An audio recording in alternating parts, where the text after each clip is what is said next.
Was poppin', was poppin', was poppin'. Welcome, Nikki and Moose. I'm Nikki. That's Moose. What's up, Moose? What up, y'all? And welcome to episode 64. The blueprint of the digital era. Yes, we got blueprint talk today. You know what I mean? So we're going to be talking about Meg Thee Stallion and being the first rapper having a Netflix deal. Michael Jordan getting into the Web3 NFT vibes. Khaled and some They Don't Want You to Win talk. And some B. Simone authenticity. Talking about influencers, talking about the social media game, talking about Web3. Moose, how we feeling? Yeah. No, this is taking it to people who've been in the game for a minute. Right? Like, I don't think any of those names you mentioned have been here for at least 5 years. You got somebody like Khaled who's been there for 20. So Blueprint is the right title for this one. All right, let's get into this intro. 2 kids from Queens, cut from a different cloth. Now joining forces, helping you to elevate your personal brand. Yeah, I'm talking about Nikki and Moose, bringing you a never-before-seen perspective into the mindset, the mentality, the behaviors, the driving force, but more importantly, the stories behind the people and brands that you know and love the most. And you already know what time it is the review of the week. And I'm bringing back a goodie because I was reading this. I was like, man, I really like this one, right? It says, great listen.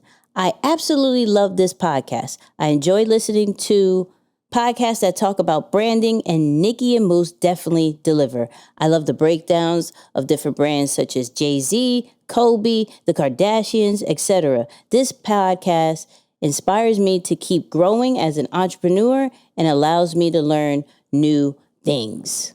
Hey. Oldie but goodie. You know what I mean? Oldie but goodie. Oldie but goodie. Shout out to everybody who leaves us a review on Apple Podcasts, Podcast Chasers, and I think Spotify is going to allow you to put some stars soon. I saw it in the coming features, so my Spotify listeners, hit those stars when that is available. You know what I mean? We need those. We need those. So, and of course, shout out to all our audio listeners, all our viewers, whether you're watching it on YouTube, social media, whatever new platform, because I'm speaking other ones into existence. We love you. We appreciate it. And Moose, how we feeling? Man, pretty good. Fresh off of a team gathering, so I was excited about that. I got to spend time with you and the squad in Houston earlier in the week, and things are good, man. I'm pretty excited. Very busy nonetheless, although it's the holidays, and typically that's when things slow down. Right. But it's different this year for us. It's pretty busy. It is. Now, so what do you normally do around the holidays compared to now? Well, I don't typically celebrate Christmas, right? I don't celebrate Christmas. Usually our celebration is more around New Year's. However, it's a little bit more of a slower pace, a little bit more movie watching, kind of laid back, just relax, and spend some time with the fam. And again, my family is pretty small, but that's what it typically consists of around this time of the year. But moving into it this season, I'm like, we running and gunning. We got flights and trips and meetings and projects and everything. Like, it's going to be just a typical week. Okay, be respectful of people's Christmas Eve and Christmas and the weekend, and then back at it Monday, that kind of thing. So yeah, it's a little different than, what we've been accustomed to the last few years. Now, I do have a question. Talk about it. Even though you don't celebrate Christmas, right? Is there something you do that takes advantage of the Christmas season? Like, I mean, do you still receive gifts even though you don't go, or do you do the? Yeah, it's like, sure. Well, for that part of it, I am indulging in the Christmas spirit. No. Like, do you go to Fifth Ave and look at that's kind of the thing. Like, go to Rockefeller, go see the windows and how they're all like. Do you do those things? Yeah. No, we did it last year, and I must say, I've always said New York City is the best place to be around the Christmas season. I've just been biased in saying that. You could always feel the spirit, the Christmas spirit or the holiday spirit when you're in town around this time of the year. So for sure, I utilize that energy to my advantage. Like, okay, let me go and check some of this stuff out. But yeah, no, it's a beautiful place to be, especially this time of the year. Facts. Oops. Facts. I still am proud to say that I saw the tree before it was lit and after. You know what I mean? That tree is like a tradition. Super tradition. Every single year. I got to. Now, I realize that I have to see the tree in the beginning of December and not necessarily at the end, because for some reason it gets super, super crowded. Like, what was it? I think last year or the year before that. I can't remember.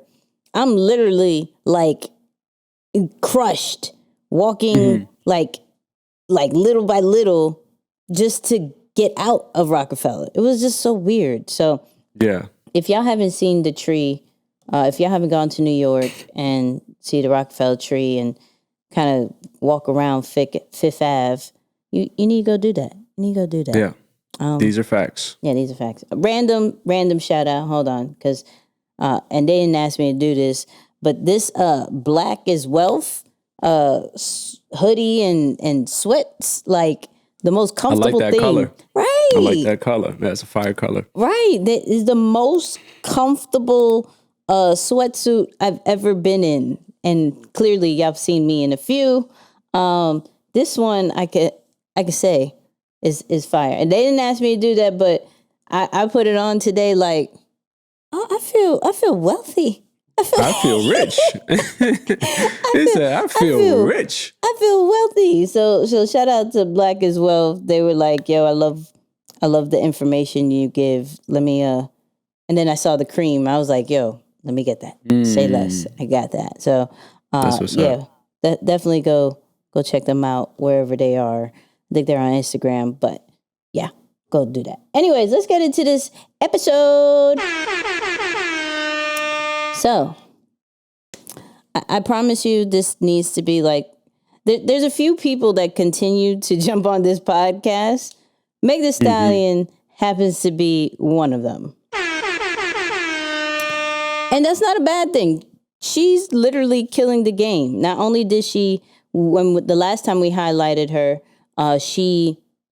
one of the times, not the last time, I would say one of the times, she was getting her college degree recently. I think it was like December 11th. She finally graduated TSU, right? But this thing is saying she inks a production deal with Netflix. That right there, first rapper to get this type of deal, to let alone to be a female rapper. I don't know how you can stop Meg. I really don't. Now, this is going to include creating and executive producing content such as, TV series and more on Netflix. It doesn't say how long the deal is, but we do have like a quote of something that she said. I've always had a passion for telling creative and entertaining stories. So I'm thrilled about this partnership with Netflix. Megan said in the statement, venturing into production is the next step in my journey as an entrepreneur, and I can't wait to bring all my ideas to life and for all my hotties to watch. Man, I don't know if you can stop this lady. I don't know if it is the team she has now. I will say she's on a cheating team. She is managed by Roc Nation. And if we can, which we didn't cover here because I feel like we covered Jay-Z a little bit too much. But Jay-Z just came out with like, I don't know if he produced it or whatever, but came out with a Netflix movie himself that he's been kind of on the road promoting as well. And so it makes sense. All right, if Jay-Z is doing it, let's get some of let's get the number one artist out there to kind of do the same, who's been out doing Nike deals, out here doing Popeyes deals. Just doesn't make sense how much she's doing. And I don't know if she's stopping anytime soon. What do you think? Sure. Yeah, I'm amazed at how she's defying the odds despite of her age. Right. She's like 25, 26 years old, and she's just tacking on accolade after accolade with and seems to be handling them very well. Yeah. I mean, there was that one issue with her and what's the other rapper's Tory? name? I forget. Yeah, it's just like that was maybe the only small hiccup, Oh, that's on going her on resume. right now. You know that, right? Oh, still? No, Wow. so here's the thing. I think this is perfect timing with the production deal. I'm glad you said that. Because they're on trial right now. And then to still make her seem in a positive light, because there's been speculation of what really transpired. Now, okay, here's this Netflix deal. So the trial is going, but you're now looking at Meg once again in a positive light, regardless of what the media is saying, because of this production deal, and not even deals. My apologies. Partnership. Let's not. There's two difference. Right. That's a ownership vibe. Partnership is a different vibe. So I think with what's happening, and I wouldn't be surprised if there's more stuff that happens during this whole trial to make sure that her name and image is still look in a positive light. So I don't think this is coincidence. Yeah, no, it's awesome. And also you mentioned this concept of being in a producer role, right? Yeah. The fact that she's going to have the opportunity to narrate stories, control the narrative and what's being said. That's also another thing that is super dope. And we got to highlight when you talk about multiple minority labels, female, minority background, and young. It's like, that's super dope to see happening. So now I'm just really excited for what she's accomplishing. And I think it's only just the beginning, because again, given her age, 26 years old, it's going to be fun to watch. Crazy. Meg, keep doing your thing. We're going to keep covering it because, what you're doing is amazing. But let's talk about something I'm really excited about. I'm super excited about. So, y'all know we have been talking about the metaverse and NFTs. And if you happen to be looking on YouTube, you may think that I like a lot of Jordans. And I may, shout out to all our listeners who are sneakerheads or recovering sneakerheads. Because I want to say that I am a recovering one, because I don't necessarily buy as much. But that's a different story for a different time, right? But it seems as if Jordan is getting into the Web3 and NFT world himself. All right, so Michael Jordan and his son Jeffrey Jordan launched Hair Inc., an entertainment and tech venture geared around athletes. Startup plans NFT platforms for athletes, raises 10.6 million round, led by Thrive Capital. Now, this is huge, okay? So for those who are like, what does that mean? What does that mean? So this is a community platform for athletes. So they're going to be selling limited seats to memberships. And then whoever has those gets access to digital assets. And we're seeing a lot of things, like Nike just acquired like a digital sneaker. Like one of those, I forgot what it was, like RFKTs. Pardon me, I'll look it up once Moose starts talking. But digital assets are starting to be a really big thing. And then, of course, limited NFTs once you get these particular memberships. I think this is great because it shows that no matter what industry you're in, you got to pay attention to Web3. You got to pay attention to how do we take these particular physical products and how do we make it and the brand itself kind of relevant in where the world is going next. And we keep hearing about Web3, we keep hearing about metaverse and NFTs, and to get the top brands to be like, all right, I'm creating my own platform. I'm not going to and that's another thing.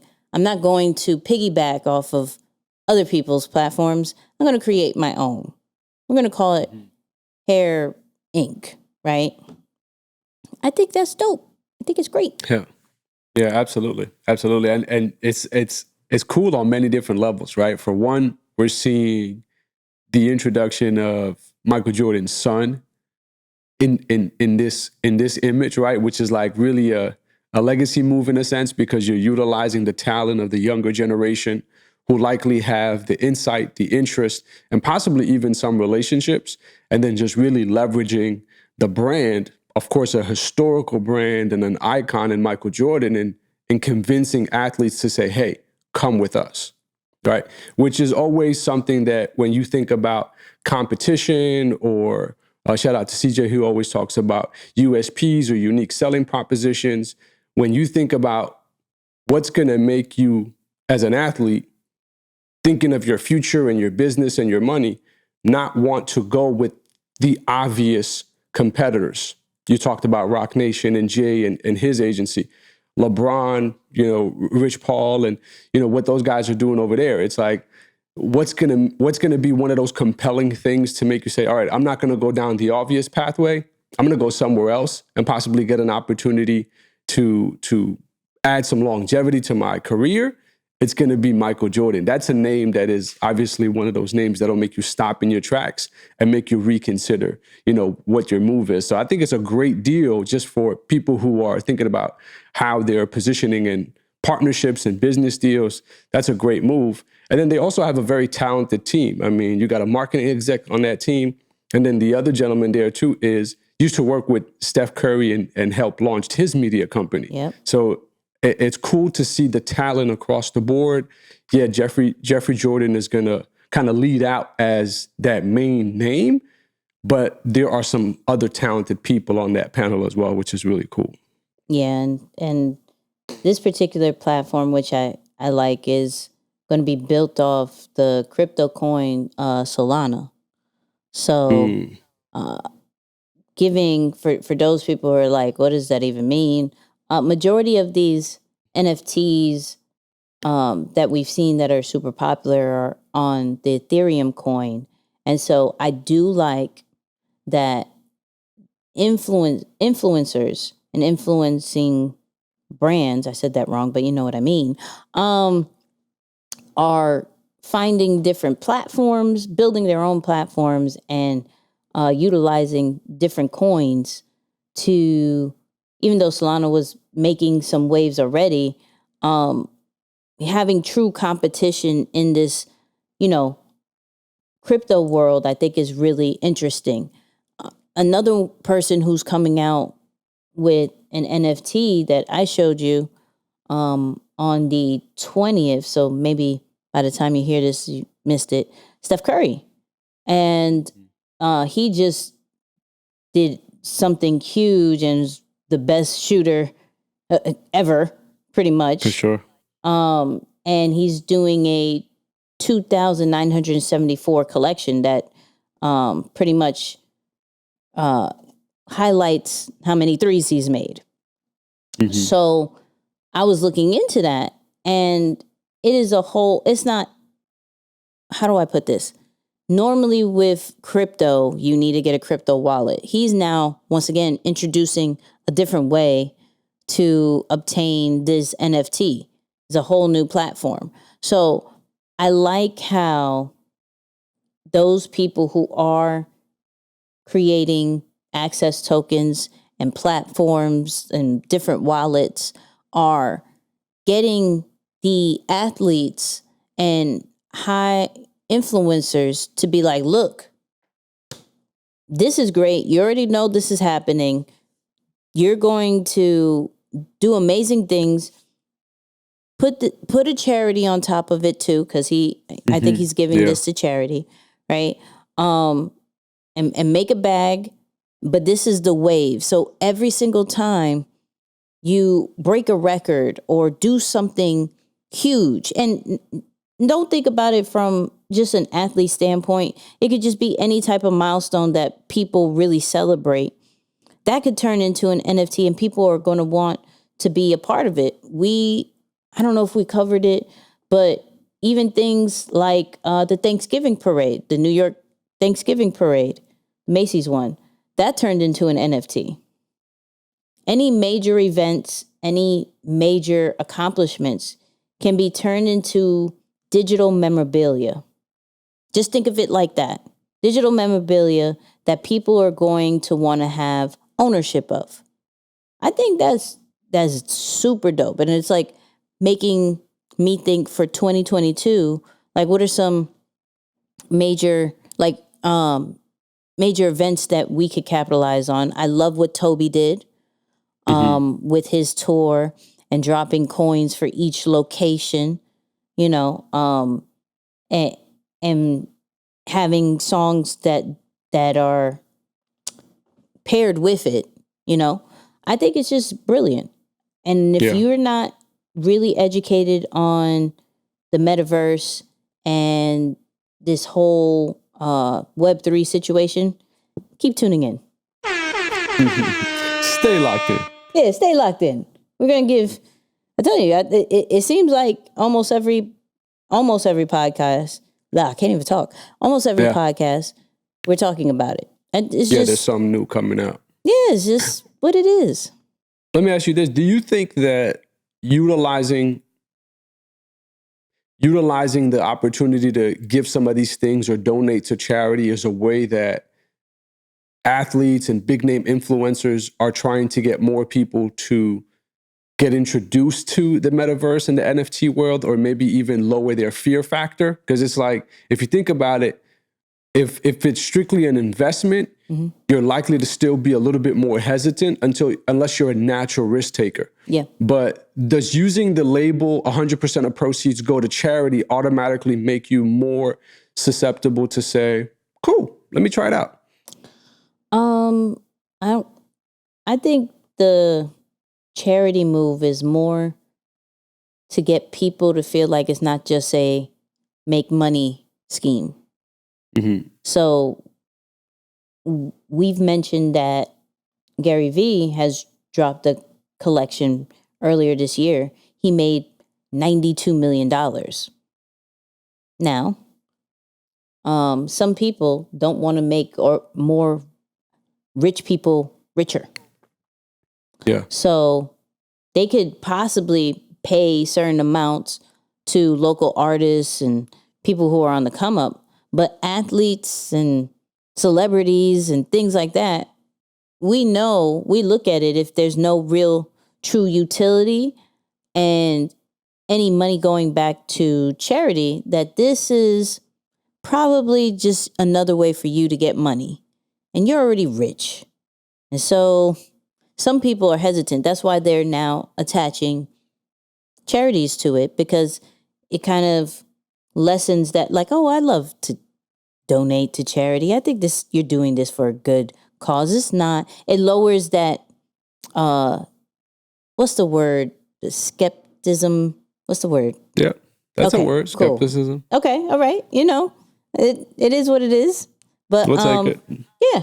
So I think that's what it does as far as the charity. Not necessarily to lower the barriers to make you feel comfortable to buy it, just more of you're not trying to get rich off this.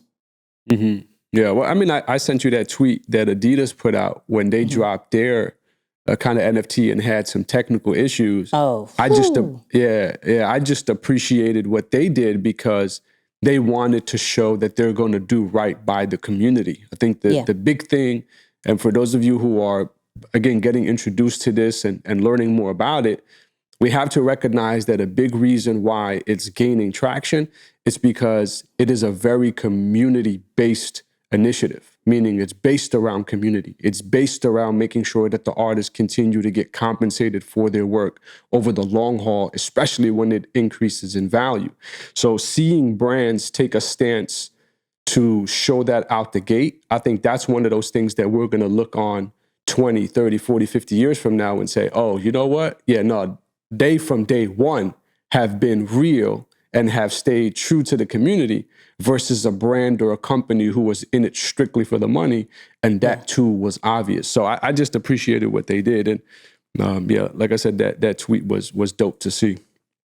Yep. So stay tuned for more Web3 and Metaverse talk.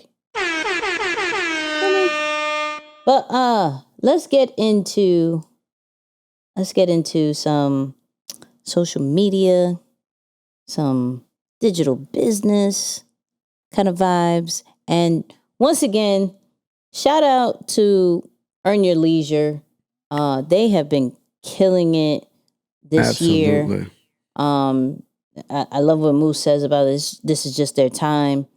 And the interviews they come out with is just amazing. It's just amazing. And the recent one they came out with is DJ Khaled.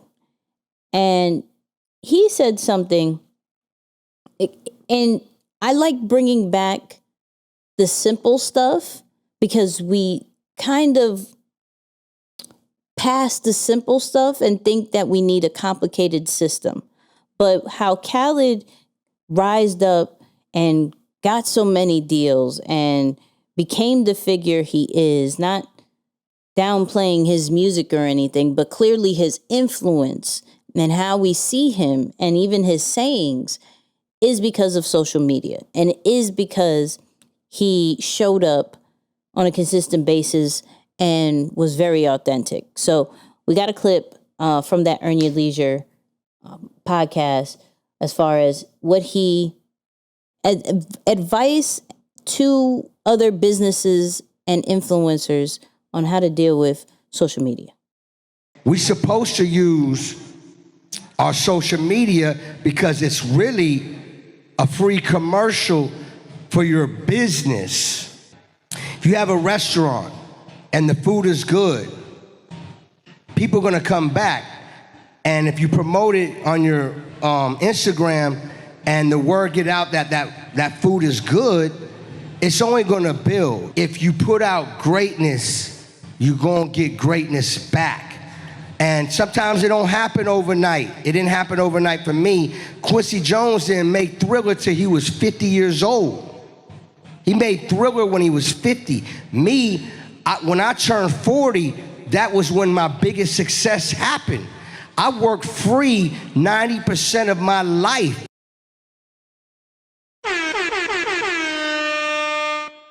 Go ahead, Moose. Wow. Yeah, no, there's so many kind of principles and gems tied up in that.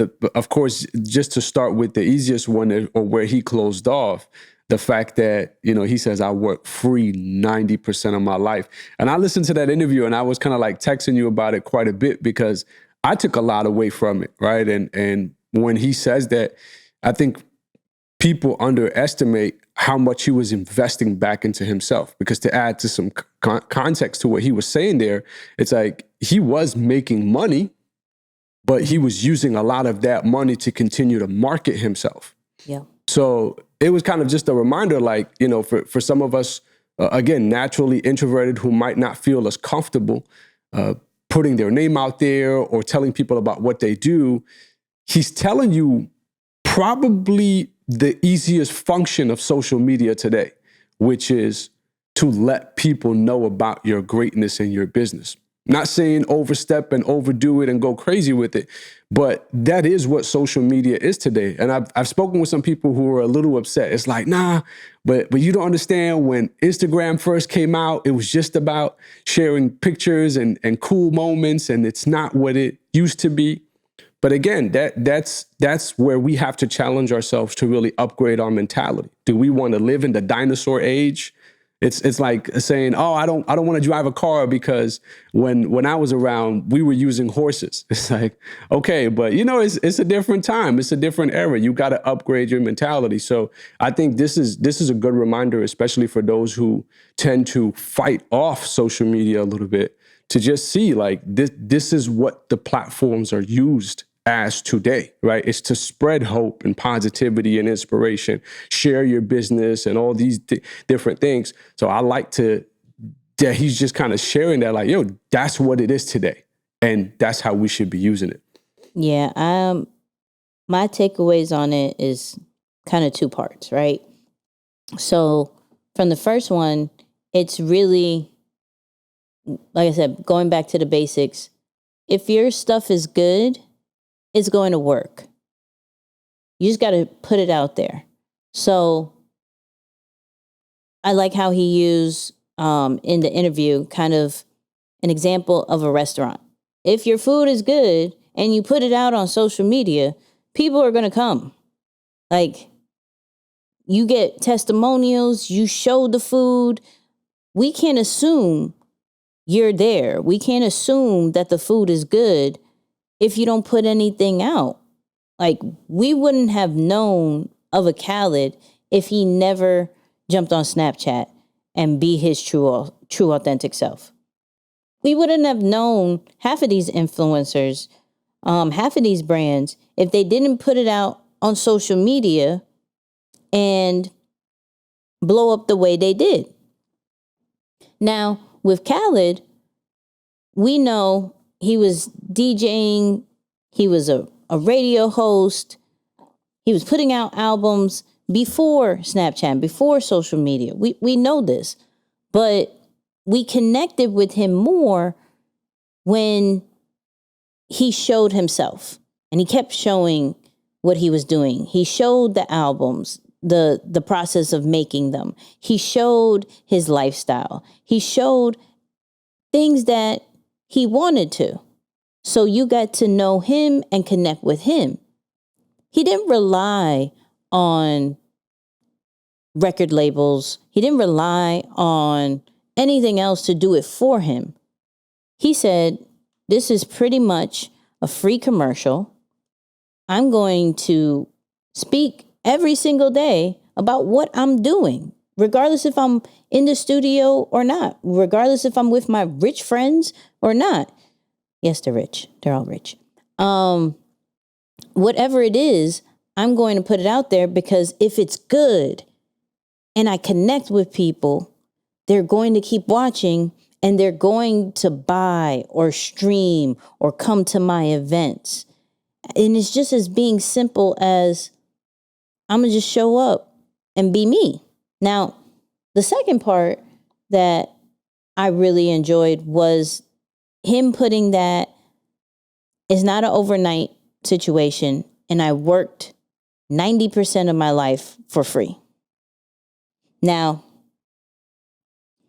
there's a few ways I'm looking at this, but if we think about old school ways of giving out our products and services for free to people just to get a buzz going, I think social media is the new way of working for free. You're giving out information every single day that maybe before or at a certain point of your brand, people will have to pay for, right? This is going to be what Khaled's 90% was. Social media is going to be your 90%, where every single day you're making sure you give something for free to your audience. Why? Because the serving mentality of giving out what you love, giving out what you're a master of, is going to build connection and allow people to truly see what it is, besides putting the credit card in first and experiencing it then, and possibly having a bad experience, right? We've covered it with, with ET, right? Where there's other people who would say a little bit and say, all right, go buy this for $19.99, right? And E would just go on YouTube and give it all away, in which it build the community that he has. Khaled has taken that same model and gave it all away as far as what it really takes to be in this culture, what it really takes to be in this industry. And he gave it all away, played music before it should have been, heard, gave it all away. And now he's seeing the rewards from it. Now he's getting brand deals. Now he's getting other platforms to call him and be like, hey, can you be the brand ambassador? Can you be a partner? Can you be a co-founder of these things? In the interview, and Moose wanted me to clip this part out too, but in the interview, he talked about the early days of Snapchat. And this is the downfall about social media, because we don't own these platforms. But we give ourselves to these platforms. We have success. We're keeping users on their platforms or bringing users to their platforms. And when he went to the head of Snapchat, like, hey, what we doing? They never worked with Khaled. Now, some would be like, that's wild. But at the end of the day, Khaled still understood how to leverage social media. So you may not want to work with me. That's cool. Almond Milk wants to work with me. I'm having a partnership with Dolce & Gabbana. I'm now coming out with ghost kitchens of another wing, right? All because of what I did on your particular platform. I leverage free. So the lesson with all of this from my end is, do you understand how to leverage free? Do you understand that social media is not just a task, but it is a tool to get your business, get your brand, get yourself out there for free in order for your real opportunities to come in? Well, that's a bar. I'm just saying. Yeah, that's good. Social media is not a task. It is a tool. That's a bar. That's a bar. I love that. But most from like I said, that interview was fire, and there was other bars from it. But what was your biggest and what I love about our podcast is that we literally promote other people's podcasts and content. Right. We really do, much. but we do that because we really actually love the content ourselves, right? So what was another? I said my Snapchat bar, but what was another thing that you got from the interview? Yeah, no, towards the very end, man, he said something so powerful, because I think everyone, especially of our era and our generation, is big on this concept of ownership. Mm-hmm. So I think the guys were asking him about, owning his masters and things like that, and how they were inspired by Nipsey to kind of follow through on that same concept. And his response to that was, yeah, by all means, own your masters, but make sure that your masters are worth something. And I was like, that's powerful, because that's true. You can 100% own everything that you have, but dismiss opportunities to collaborate and partner with someone, maybe even give a little bit of equity or share equity, but add more value. So it's that same concept of 100% of zero is zero, but 10% of a million is still a little bit more than that. So it really just, it's refreshing to be like, okay, yep, ownership is still the goal, but value is just as important as ownership. Yeah, and I love that you brought this up, because, and I don't want the audience to get caught up in masters and music talk. think of it as your brand. Like, you own your brand. You own different aspects of your brand. And if you're not really putting in the work, it may not be worth anything. So for you to say, yo, I own my brand, and you didn't take the opportunity to partner to scale it, opportunities to collaborate with certain people to bring extra value to it. Oh, because relationships bring value as well. Oh, you know this person, they wear this, they've rocked this. Okay, that actually brings value to it. You know,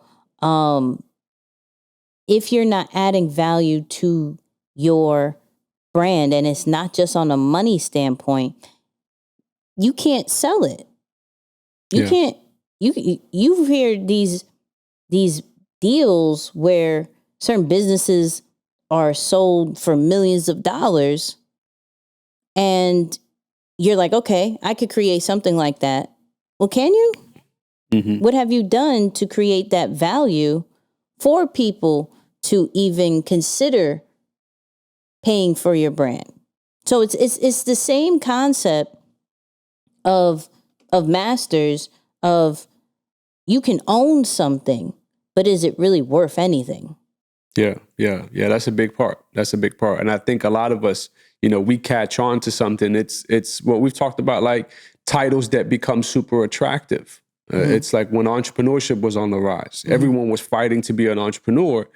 But what if you were making money at a 9-to-5? Or we started disrespecting 9-to-5s because entrepreneurship was deemed as more popular.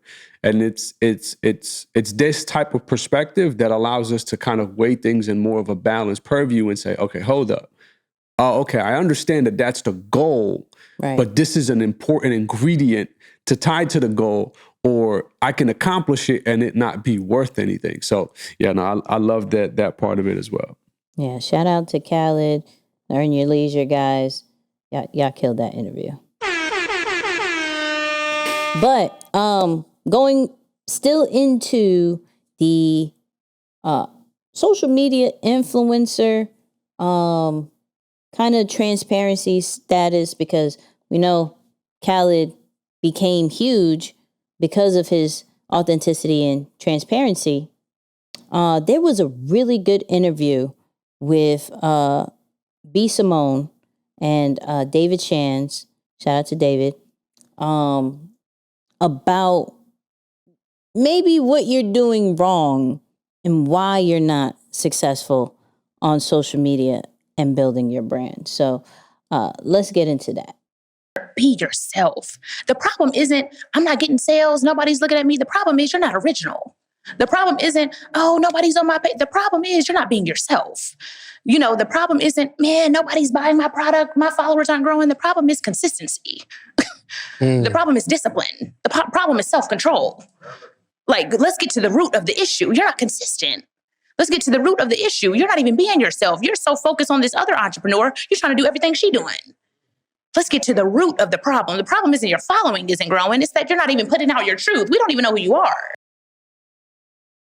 Yikes. Oh my goodness. Man, let me start this off, because there's this one part that first off, she said a lot, right? She just pretty much crapped on majority of people of why they're not growing at all, whether it's on a product and service standpoint, whether it's just from a following standpoint. She just pretty much said all the reasons.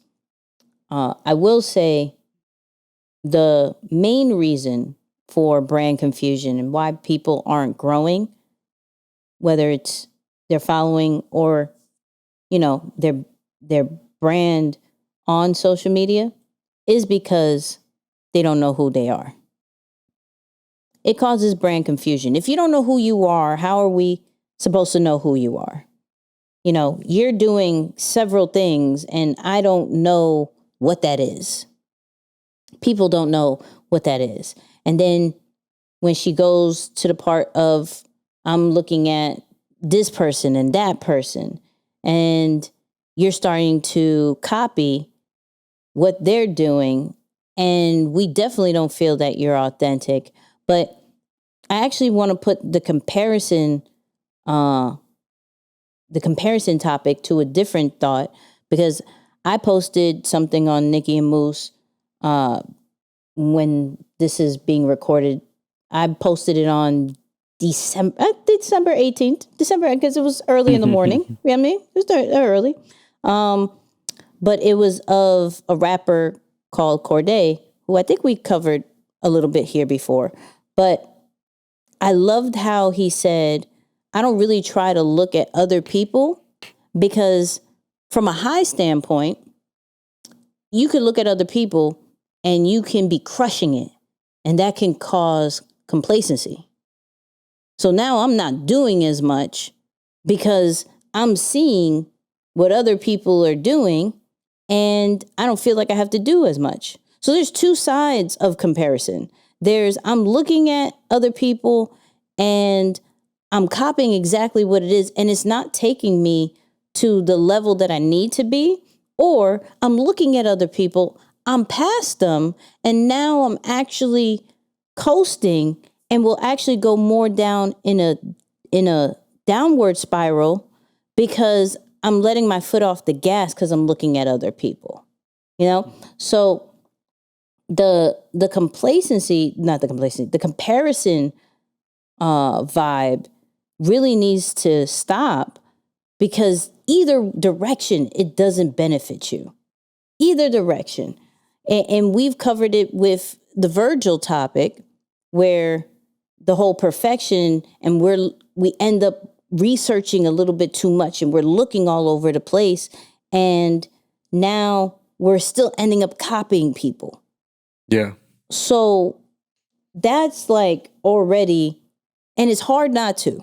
You feel what I'm saying? Like, it's hard when you're jumping on these platforms, when you're getting and creating, whether you're in the beginning stages, middle stages, or even a little bit advanced, you have to kind of keep a pulse on the industry, right? So it is hard not to look at other people, but at the same time, if you understand the two reasons of how they're both negative, it can kind of reduce it a bit. Now, I will say, I love the consistency part, because further in that interview, she was like, okay, you're posting, I don't know, once a month or once a week. I'm posting 4 times a day.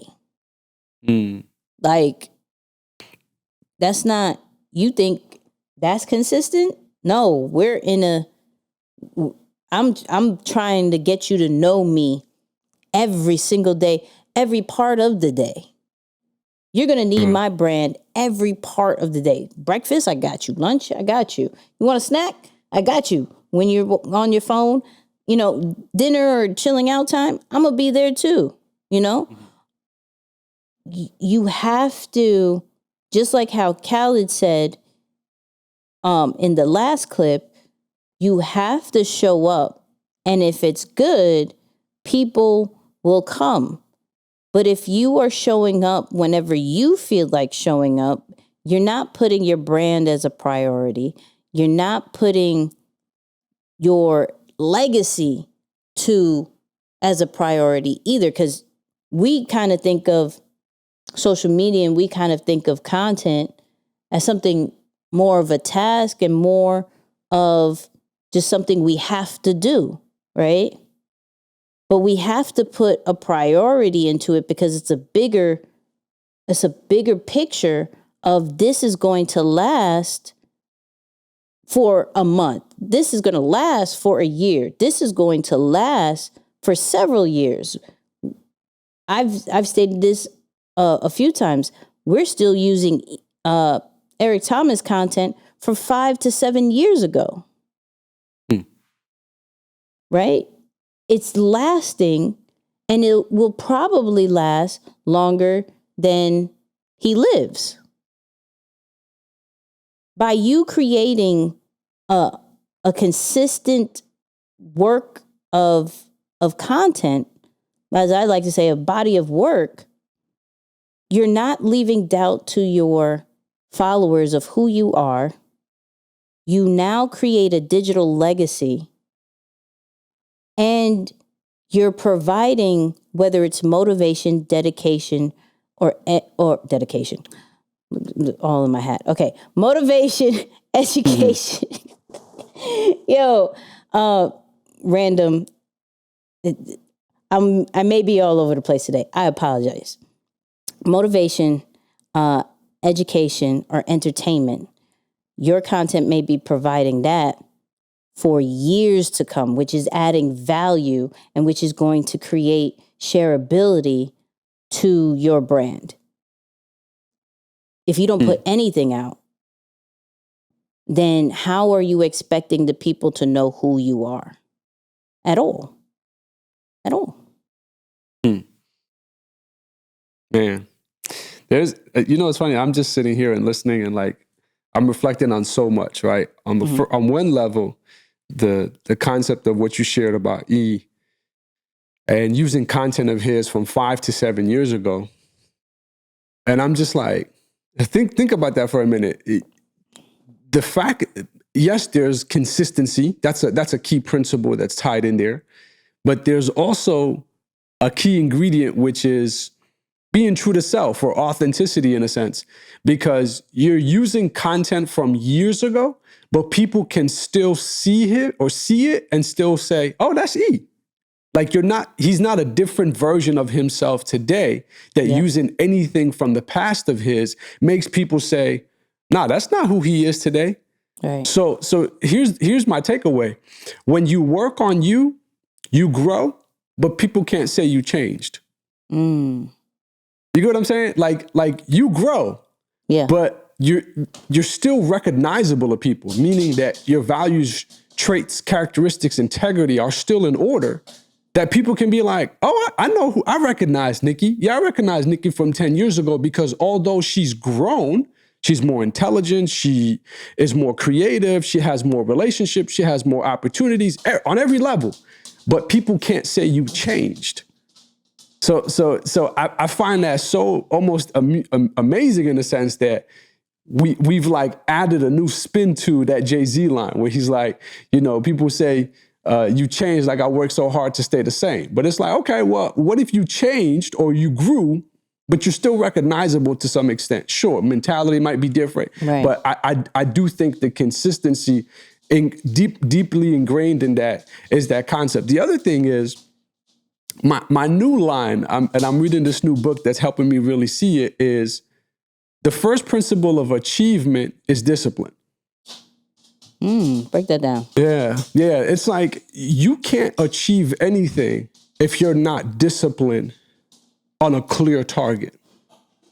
It becomes very difficult to achieve your goals or be looked at as someone who's accomplished and successful or respected as a great or a guru in your industry if you can't channel your energy and your discipline toward the target that you're trying to attack, finish, or complete. So many times we think that people are successful because of how much they've done, when in reality, people are successful because of how little they've done, but in one particular area. And little, I mean by little in terms of the number of things they've done. So it's like they've done so much in one area, they didn't do so many different things.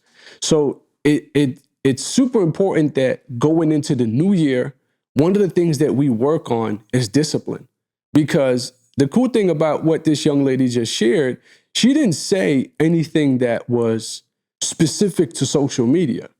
She said a lot of things, or a lot of almost principles and things related to our own personal development, like things that we can work on away from social media, offline, but they will greatly impact how we move and touch people online. Yeah. So I just think discipline is one of those things that we gotta make attractive again. It's like that self-control, that discipline, that focus. That's something we got to make attractive again, because again, it's work that's done offline, but it greatly impacts what you do online. There you go. There you go. So this was good. I like that. I like that. Yeah. Everybody do us a favor. Go check us out on, if you're already watching this on YouTube, we love you. For all our audio listeners, go check us out on YouTube. Our subscribers are going up, and we appreciate you out here for doing that. Tweet it, share the links on your Facebook, show that you're watching it on your Instagram stories, however you want to do that. And of course, Tuesdays, we have our live show, 8 p.m. Eastern, 7 p.m. Central, 5 West Coast time. You know what I mean? All that great stuff. But Moose, final words. Yeah, I said this jokingly when we were together in Houston, but I was like, nah, there's some truth to this. There's some truth to this. And I was saying, be the version of you that people make fun of the most. All right? Be the version of you that people make fun of the most. Because at first it is uncomfortable. But you got to understand that behind people making fun of you, there's a level of admiration. Behind people making fun of you, there's a, wow, you have the audacity to be this person, to be this you in public. So sometimes we cringe, we run away from that because we don't like the feedback. But as you develop, again, the discipline of being that version, you're going to see a lot of growth.